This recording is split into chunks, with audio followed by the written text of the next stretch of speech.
Fala pessoal, tranquilos? Hoje nós vamos falar um pouco mais sobre preço justo de uma ação e um pouco sobre alguns métodos de valuation. Então, se você gosta de conteúdo, se inscreve aqui no canal, deixa o like para esse conteúdo ser disseminado para mais pessoas. Nesse vídeo eu vou falar um pouco mais sobre essa questão de preço justo. Uma coisa que muitas pessoas querem saber, né, preço justo de uma ação, e muitas pessoas postam por aí preço justo de algumas ações. Então, a gente vai entrar um pouco mais no detalhe sobre essa questão de preço justo e alguns métodos para chegar nesse preço justo, que é através de valuation. Então, antes de tudo, a gente precisa definir o que é esse preço justo. Isso porque, muitas pessoas querem saber. A gente vê no grupo de WhatsApp, o pessoal perguntando qual que é o preço justo, qual que é o preço teto, qual que é o preço de entrada da ação X, Y, Z. Ou então busca informações em mídias sociais, Instagram, YouTube, pessoas fazendo conta de preço justo de alguma ação, ou até nos relatórios de casos de análise. Então a gente vai entender o que realmente é esse preço justo. A gente vê essas pessoas levando esse preço a ferro e a fogo, como se fosse, por exemplo, o preço de entrada de uma ação é R$18.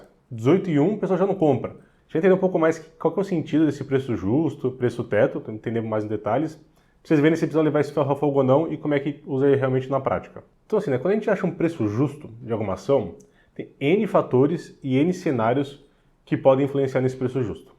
Isso depende de analista para analista, pessoa que está fazendo análise dessa empresa. Eu, por exemplo, posso achar que VEG vale R$80 e você achar que VEG vale 50. E nenhum dos dois tem que necessariamente estar errado nessa análise.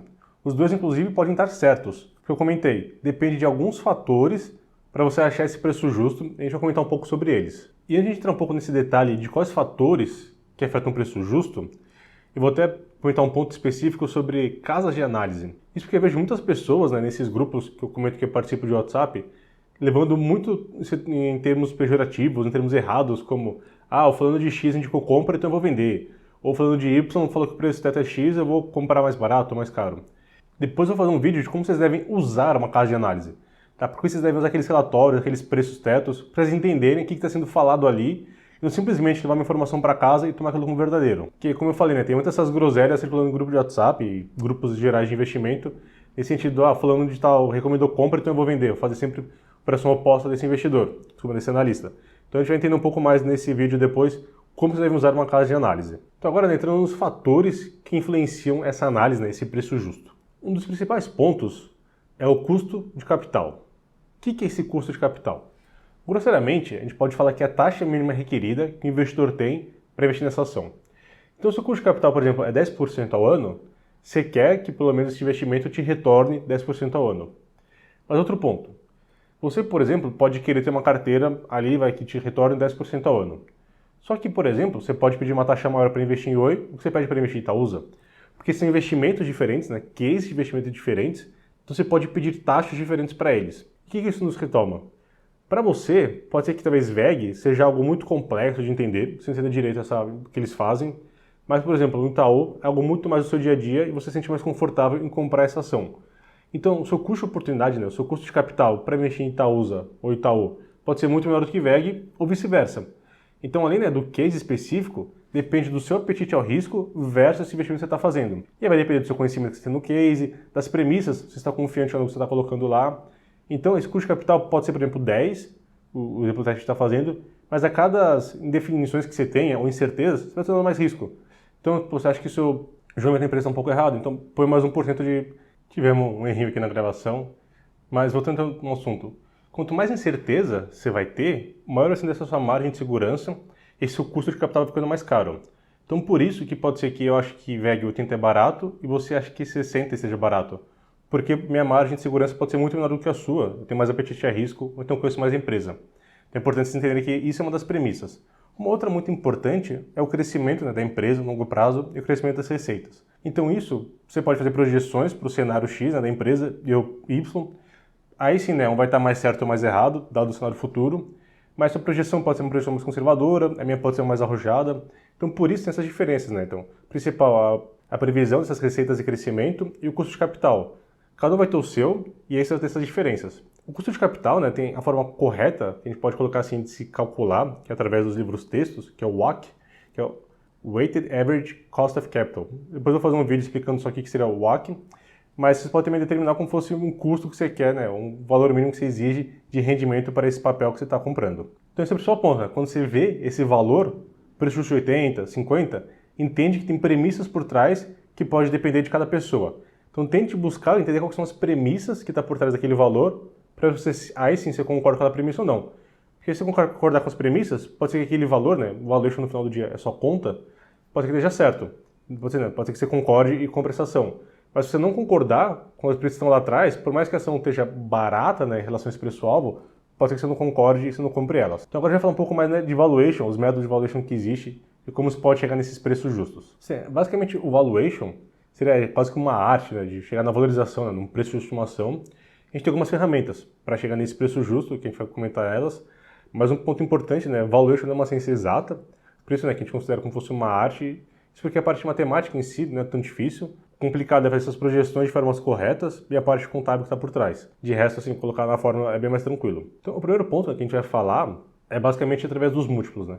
Que é preço sobre o lucro, EV/EBITDA, ROI, etc. Né? São formas de você fazer valuations comparativos. Qual é o principal ponto? Quando você considera múltiplos, você está vendo algo está barato ou caro versus alguma outra coisa. Então, por exemplo, você pode falar que o Itaú está mais barato que o Bradesco. Na empresa dos mesmos setores, você pode comparar. Só que pode ser que mesmo assim o Itaú ainda esteja caro, mesmo que seja mais barato que o Bradesco. Ou então a gente pode considerar um outro exemplo. Um exemplo mais assim, né, bizarro. A gente vai falar que Oi está mais cara que IRB. Mas pode ser que mesmo Oi estando mais cara que IRB, a análise esteja barata. Então esse é um ponto importante, né?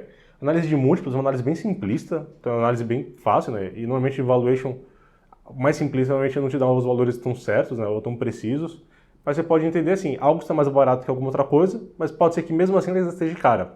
Então é importante você entender que valuation é algo comparativo, algo versus outro, não em termos gerais, né, em termos nominais se aquilo é barato ou caro. Que seria, né, um exemplo mais do nosso dia a dia, vou fazer um exemplo bem hipotético, um exemplo, né, de padaria. Você pode ir na padaria, por exemplo, uma padaria mais chiquezinha do seu bairro, ver lá que o pão francês, nem sei quanto é que custa, mas lá tá 50 centavos um pão francês. Mas aí o pão de forma é R$1. Então você pode falar, pão francês está mais barato que o pão de forma.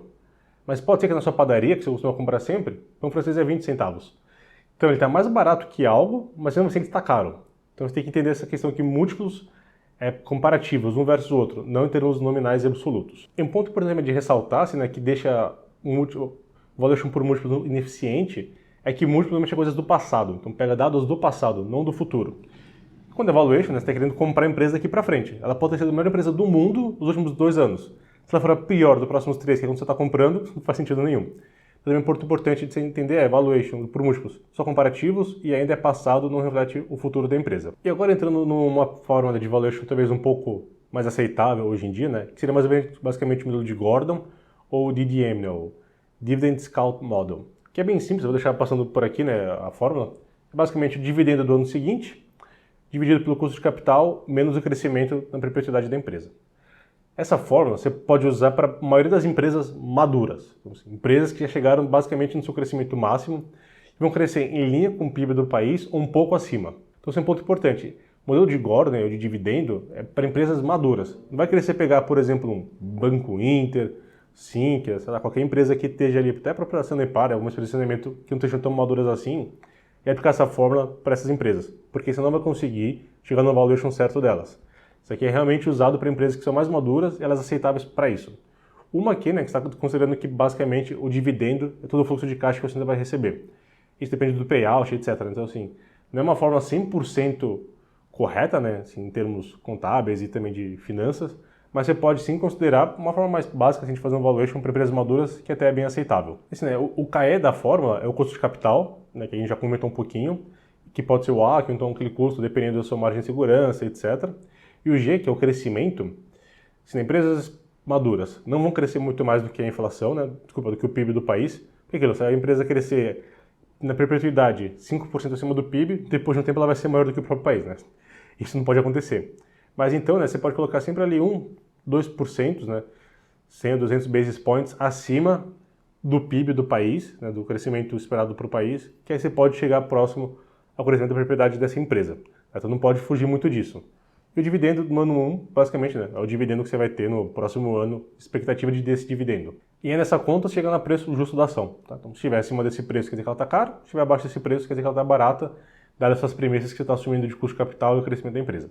E uma coisa que você pode fazer, né, nessa fórmula, para tentar trazer ela um pouco mais para a prática, no sentido de empresas que não estejam tão maduras, é fazer um modelo em 2 partes. Né? Você separa Primeira parte ali talvez uns 4, 5 anos de crescimento um pouco maiores e depois a perpetuidade com crescimento um pouco em linha ali com o PIB do país, um pouco acima. O grande problema desse modelo é que você está considerando que, né, a remuneração dos acionistas é 100% de dividendos. E tem mais coisa, né? Tem o lucro, normalmente é o Free Cash Flow to Equity, né, que você usa, que é o fluxo de caixa para ações, né? Então é um pouco diferente, mas assim, é uma forma de você fazer mais simplificada que até pode ser relativamente aceita. Assim, né, o principal modelo que é usado, né, a gente já falou um pouco do Gordon, DDM, é o fluxo de caixa descontado. É o modelo mais utilizado hoje, também acaba sendo mais complexo. E aí você pode fazer, né, um Free Cash Flow to the firm ou to equity, né, que é fluxo de caixa para a empresa ou para os acionistas. Então, normalmente o do firm é o mais usado.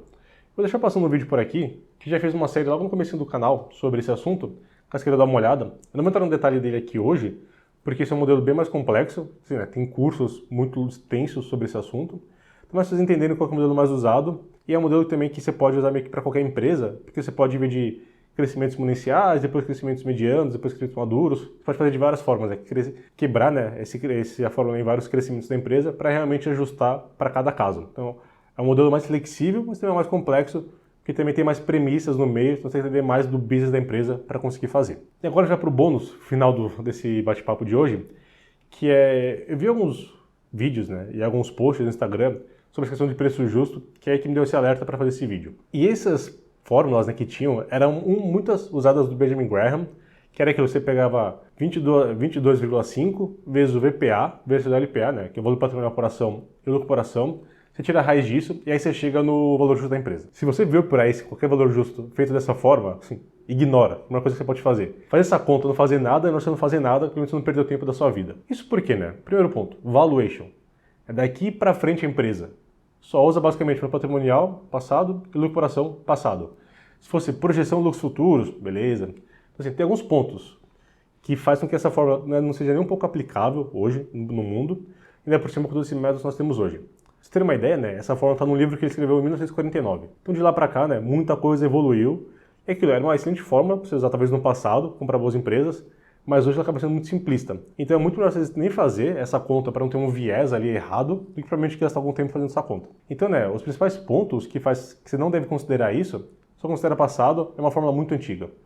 Então tem esses principais pontos para vocês não terem essa noção, né, não usarem. O VPA, né, valor patrimonial por ação, na época, né, em 1949, era basicamente empresas intensivas em capital. Então eram fábricas, basicamente, né, que tinha na época. Não tinha empresas de serviços tão grandes como o Facebook, como o Google. Então essas empresas que são intensivas de capital, o valor patrimonial por ação faz sentido.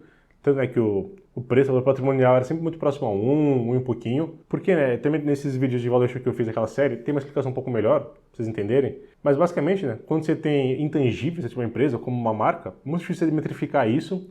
Por isso você vai pegar o preço, o valor patrimonial de qualquer empresa, né, Facebook, Google, Apple, Amazon, é absurdo, é muito longe do 1. Muito por isso. É difícil contabilmente se metrificar esses pontos. Então são métricas que para as empresas hoje, né, do futuro, não fazem sentido, são múltiplos do passado que ele está sendo usado de uma forma que foi inventada em 49. Então esse é o principal ponto. Se você olhar qualquer coisa que usa isso, não usa. Esquece esse número. Porque senão vai te dar um viés muito pior do que você não deveria fazer. E talvez se você comprasse um preço da cima e estava falando lá, você está fazendo um bom negócio. Legal? Então esse era o bate-papo de hoje. Espero que vocês tenham gostado. Trazer um pouco mais dessa visão de o que é preço justo, como vocês podem chegar a valuations.